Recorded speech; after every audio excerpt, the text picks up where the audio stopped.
Let's talk about something real. Let's talk about something honest, raw, and a little uncomfortable for most people. And I want you to stay with me, because what I'm about to say might be the thing you didn't even realize you needed to hear.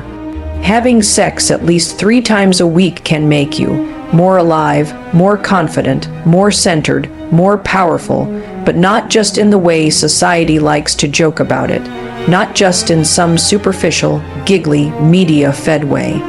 I'm not here to talk about tabloid garbage or turn this into a punchline. I'm talking about the fact that consistent, intentional, joyful intimacy, and yes, that includes sex, real sex, has the power to completely change how you show up in your life, in your body, in your relationships, in your mind, because let's face it, we are living in a time where everybody's tired, everybody's overwhelmed, we are drowning in responsibilities, alerts, notifications, bills, self-doubt, and burnout. You spend your day taking care of everything and everyone else, your job, your partner, your kids, your deadlines, your emails, and by the time you get to the end of the day, you've got nothing left for yourself. So when I say have sex at least 3 times a week, I'm not just talking about something you do with another person. I'm talking about a shift, a reprioritization, a way to get back in your body. Because for too many people, they've forgotten what it even feels like to live inside their own skin and feel good in it. We treat pleasure like a luxury, not a necessity. We act like desire is some teenage thing we grow out of or something reserved for romantic comedies. But pleasure, intimacy, connection, they are fundamental to your well-being. When you make space for sex, especially, the kind that's emotionally safe, honest, and consistent, you're making space for more than just a few minutes of physical release. You're making space for presence, for connection, for play, for laughter, for vulnerability. You are giving yourself permission to take off the mask, to drop the performance, to stop hustling for approval, and just be. When you're in that space, you're not worried about your inbox. You're not obsessing over your to-do list. You are there. You are breathing. You are human again, and in a world that constantly tells you to produce, to perform, to push harder, that moment of surrender is powerful. Do you know what happens when you consistently connect like that 3 times a week or more? You build momentum, you rebuild trust, you rewire your nervous system, you improve your sleep, you reduce anxiety. Your brain releases chemicals like oxytocin and dopamine that help you feel safer, calmer, more focused, more energized. You literally become easier to be around. You walk into your day feeling a little more relaxed, a little more grounded, a little more confident. And that shift, it bleeds into everything. It affects how you talk to your coworkers, how you handle stress, how you parent your kids, how you look in the mirror. It affects how you show up to life, and let's talk about relationships. Because this isn't just about solo healing, although, for the record, solo connection with your body is just as powerful and important. But if you're in a relationship and you've been drifting apart, if the energy has shifted, if you're starting to feel like roommates or logistical business partners, sex isn't the only solution, but it's one of the fastest ways to begin reconnecting. Because here's the truth, intimacy is the glue, and you can't manufacture it through date nights you plan once a month or check-ins during commercials.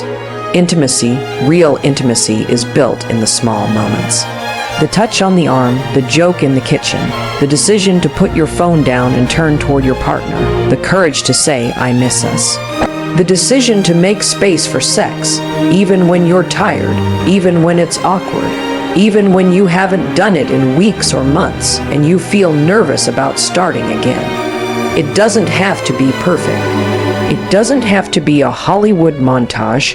It just has to be honest, because that honesty, that's where the healing happens, that's where the laughter starts again, that's where the spark reignites. Not because someone brought flowers or wrote a poem, but because someone made a choice to try, a choice to reach out, a choice to reconnect, and I know what's happening in your mind right now. You're already arguing with me, I'm too tired, there's no time, the kids are always around, we're out of sync, I don't feel sexy. I don't even remember the last time I wanted to. I hear you. I feel you, but here's the hard truth. You don't wait until you feel like it. You decide to show up. That's how momentum works. You start before you're ready. You try, even when it's awkward. You lean in when everything in you wants to check out. You schedule it if you have to. You experiment. You talk about it. You allow it to be clumsy and real and human, because the alternative is waking up one day wondering where all the joy went, wondering why you feel disconnected, resentful, numb, wondering why you can't remember the last time you felt wanted or the last time you wanted anything. Having sex 3 times a week is not a rule. It's not a metric. It's a mindset. It's about choosing yourself. It's about remembering that your needs, your body, your emotions, your joy, they matter. That connection is not a luxury for people with perfect lives. It's a necessity for people trying to survive in a world that keeps asking for more and more and more. It's one of the only places in your life where you can stop performing and just be. So don't overthink it. Don't wait until the stars align and the candles are lit and the kids are asleep and the to-do list is done, because that day may never come. Instead, start where you are. Touch your partner's arm. Say something flirty. Make out in the kitchen for 30 seconds. Put your hand on your own heart and say, I deserve to feel good. Start there and then do it again. And again and again, because having sex at least 3 times a week can make you stronger, bolder, softer, kinder, calmer, more centered, more confident, more alive, and maybe most of all, it reminds you that you're still here. You're not just surviving. You're not just powering through. You're living. So make the time, make the move, make the decision to come back to yourself over and over again. That's where your power is. That's where your joy lives, and it's waiting for you. Consistent sex boosts confidence and emotional connection. That's not just a feel-good slogan. It's grounded in what happens biologically, emotionally, and psychologically when we connect with another person through regular physical intimacy. Confidence is often thought of as something that comes from external validation, compliments, achievements, success at work. But the truth is, real confidence is internal. It's the way you feel in your body. It's how you walk into a room. It's how you carry yourself even when no one's looking. And nothing reconnects you with your own body like consistent, safe, intimate sexual connection. When you have sex regularly, especially in a trusting relationship where you can be fully present and vulnerable, you start to feel reconnected with your physical self. And for many people, especially those who have been in long-term relationships or parenting or high-stress environments, that connection gets lost. You start living in your head. You disconnect from your senses. Your body becomes something you manage, not something you enjoy. You get into patterns of getting dressed without looking in the mirror, rushing through your day, never taking a breath. But regular sex interrupts that autopilot.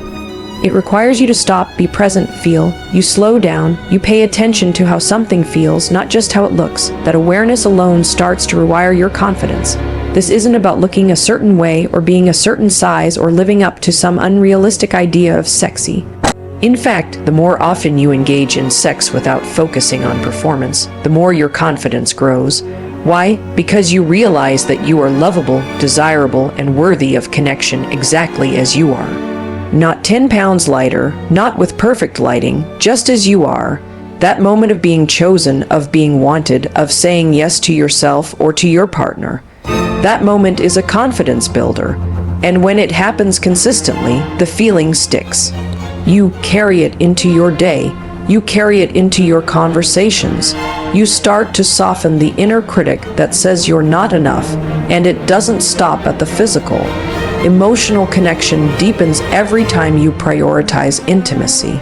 Think about the nature of sex. It's raw, vulnerable, exposed. You cannot truly be present in it without letting your guard down. That kind of openness naturally leads to greater trust, and with greater trust comes emotional safety. You start talking more, you start laughing more, you touch each other throughout the day.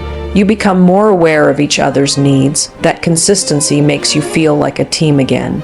Even if the world is chaotic, even if life is stressful, you've got this foundation that says, we still connect. We still see each other, we still choose each other, and when that emotional connection gets stronger, the confidence grows again, You feel supported, you feel respected, you feel heard, and that makes you more likely to speak up.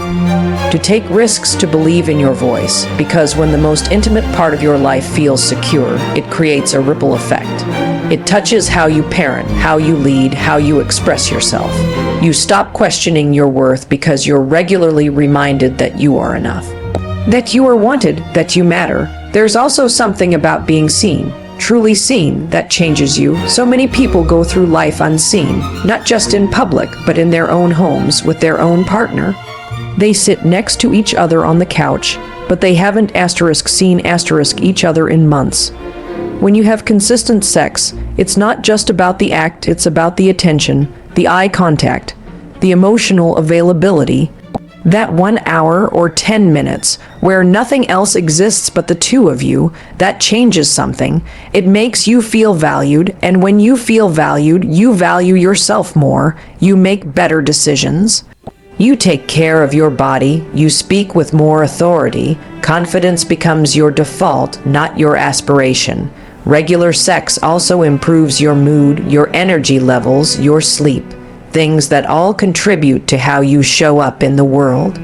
And when your body and mind are aligned, when you feel good physically and emotionally, confidence becomes effortless.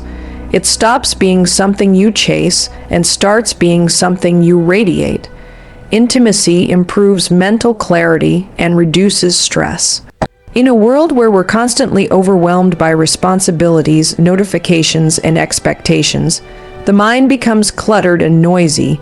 People carry around a low hum of anxiety every day, tight shoulders, racing thoughts, difficulty sleeping, forgetfulness. This chronic stress doesn't always look dramatic. It's subtle.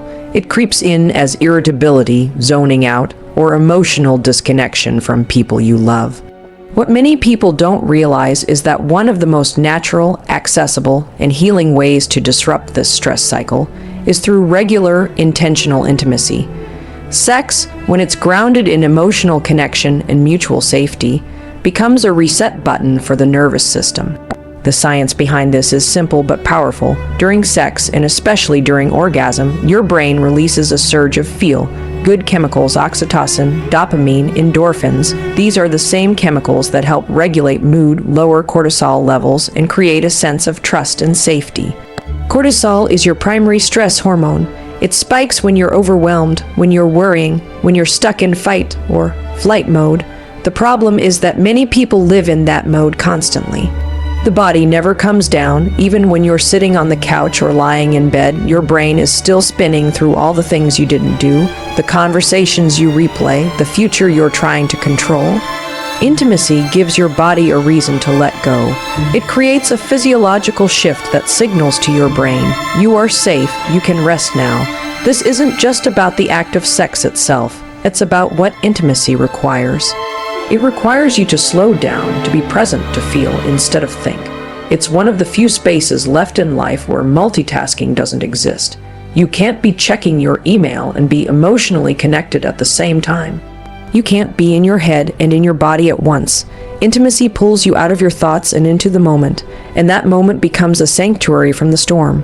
It becomes a place where the mind quiets down, the body exhales, and a deep sense of calm takes over. Mental clarity isn't just about having more brain power. It's about eliminating the fog, that fog that shows up when you're asleep, deprived, emotionally exhausted, disconnected, and running on empty. When you engage in regular intimacy, that fog starts to lift. Your thoughts become sharper, your memory improves, your creativity flows more easily. You're able to focus because the background noise has finally been turned down. You begin your day with a more grounded, centered state of mind. This isn't productivity for the sake of being more efficient. It's clarity that makes space for you to be more *, to make better choices, to respond instead of react, to listen more deeply, and express yourself more clearly. Another way intimacy reduces stress is by breaking the isolation we often don't realize we're living in. Even in relationships, people can go for days or weeks without meaningful touch or connection. You pass each other in the hallway, you talk about logistics, but the emotional and physical closeness is gone. That lack of closeness creates tension. not just between people, but inside the individual. You start to carry everything alone. You stop asking for help. You stop reaching out. Regular intimacy reminds you that you're not alone, that you are seen, that someone is in it with you. That reminder is powerful. It soothes the nervous system in a way that words and logic cannot. It's not something you can think your way in. It has to be felt. And the benefits of reduced stress and mental clarity ripple outward. When you're less stressed, your health improves. Your immune system functions better. Your blood pressure lowers. Your heart rate stabilizes. Your body becomes more resilient. When your mind is clear, you have more emotional availability for others. You're less reactive with your partner, more patient with your kids, more grounded in conflict. You have more access to joy because stress is no longer clogging up your ability to feel it. You laugh more easily. You breathe more deeply. You feel more at home in yourself. The power of intimacy is in its ability to cut through the noise, to pull you back into what matters. It reminds you that underneath the schedules and the roles and the pressure, you're still a human being who needs touch, who needs closeness, who needs moments of softness and surrender. It teaches your brain and your body what calm feels like, and it anchors you there again and again. It is not selfish. It is not frivolous. It is a deeply effective, natural tool for mental clarity and emotional regulation. Physical touch rebuilds relationship trust and momentum. It's one of the most instinctive ways human beings communicate safety, connection, and affection. Yet in so many relationships, it quietly disappears. People stop touching each other not because they've stopped loving each other, but because life gets in the way. Routines take over. Responsibilities stack up. Emotional distance builds slowly, unnoticed at first, until one day it feels like there's a wall between two people who used to be close. What brings that closeness back is not necessarily a dramatic conversation or a major relationship overhaul, but something much simpler and more powerful, the act of touch. When couples stop touching, holding hands, hugging, kissing, sitting close, making love, they stop reinforcing a message that says, "I'm here, I choose you, I trust you." That message isn't just emotional, it's physical. The body reads touch as reassurance.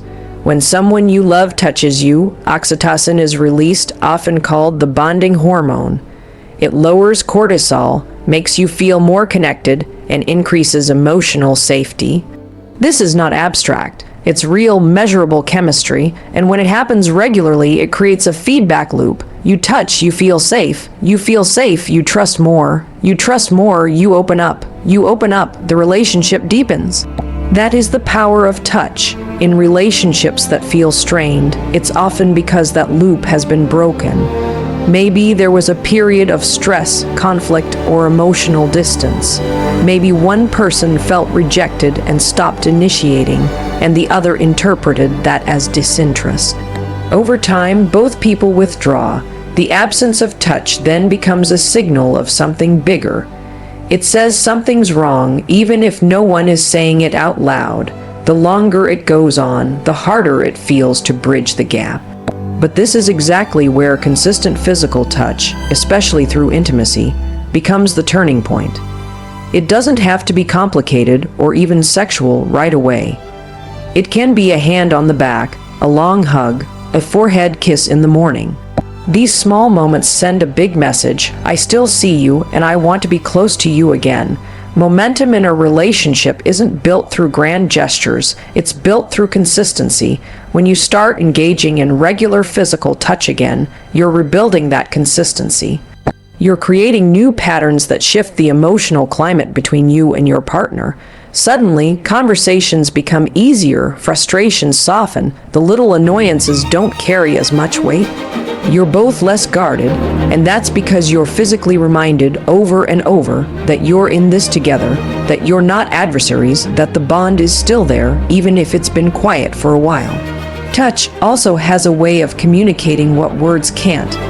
There are moments when trying to fix everything with dialogue becomes overwhelming or even counterproductive.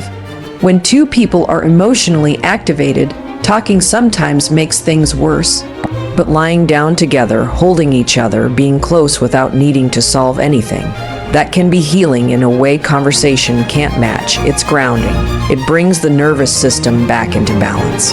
It reminds you of the foundation beneath the tension.